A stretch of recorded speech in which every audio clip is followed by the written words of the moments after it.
সম্প্রতি social media জুড়ে আলোচনায় রয়েছে টিকটকার অপু ভাইয়ের ল্যাম্বরগিনি গাড়ি কেনার বিষয়টি। অভিনেতা থেকে শুরু করে সব স্তরের মানুষের মধ্যে বিষয়টি এখন আলোচনার হট টপিক। যেখানে অভিনেতা ইরফান সাজ্জাদ বলছেন তিনি চুল সোনালী কালার করে টিকটক ইনস্টল করবেন। অপরদিকে ইউটিউবার সালমান মুক্তাদির বলছেন অপু ভাইকে দেখে হতাশ হবার কিছু নেই। ট্যাক্স ফ্রি দেশে অপু ভাইয়ের ল্যাম্বরগিনির থেকে আপনার বাবার টয়োটা গাড়ির মূল্য ও সম্মান আপনার কাছে সবথেকে মূল্যবান হওয়া উচিত।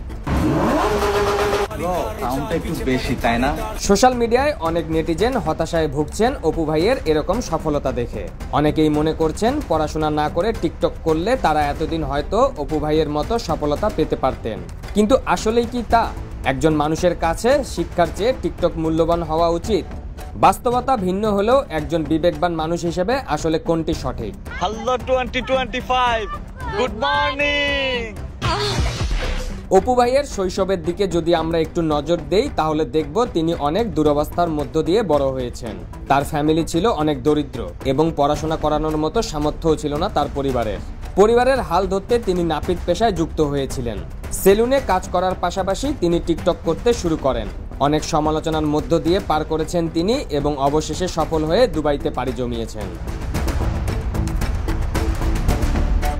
টিকটকার অপু ভাইয়ের জীবন বৃত্তান্ত পর্যালোচনা করে দেখা যায় তিনি ফ্যামিলির করুণ অবস্থা ও দুর্দশা থেকে হয়তো মুক্তি দিতে পেরেছেন।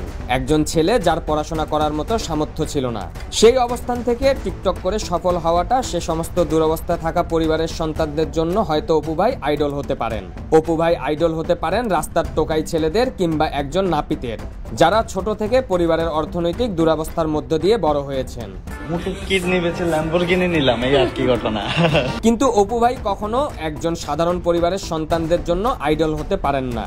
যে সাধারণ পরিবারের বাবা মায়েরা তাদের সন্তানদের উচ্চ শিক্ষায় শিক্ষিত করতে সকল কষ্ট উপেক্ষা করতে পারেন, যে পরিবারের বাবা মায়েরা তাদের সন্তানদের শিক্ষিত করে সমাজে মাথা উঁচু করে দাঁড়াতে চান, সে সকল পরিবারের সন্তানদের কখনোই অপু ভাই কিংবা টিকটক আইডল হতে পারে না। একজন শিক্ষিত ছোট চাকরিজীবী মানুষের আত্মসম্মানবোধ কখনোই অপু ভাইয়ের ল্যাম্বরগিনির থেকে কম হতে পারে না। আপনি শিক্ষিত একজন লোক, আপনার বাসায় থাকা টয়োটা গাড়িটির মূল্য অপু ভাইয়ের ল্যাম্বরগিনির থেকে 1000 গুণ বেশি। আজ আপনার টয়োটা রয়েছে, কাল আপনিও ল্যাম্বরগিনি কেনার মতো সফলতা অর্জন করতে পারেন আত্মসম্মানবোধ নিয়ে। কিন্তু অপু ভাই কখনোই আপনার মতো আত্মসম্মানবোধ নিয়ে একটি টয়োটা গাড়ির মালিক কিংবা লোকাল বাসে চলাচল করতে পারবে না। শিক্ষার মূল্য টিকটক ল্যাম্বরগিনি কেন, 1000টি উড়োজাহাজের সাথেও কখনো তুলনা হবে না। Pervez Musharraf, the news.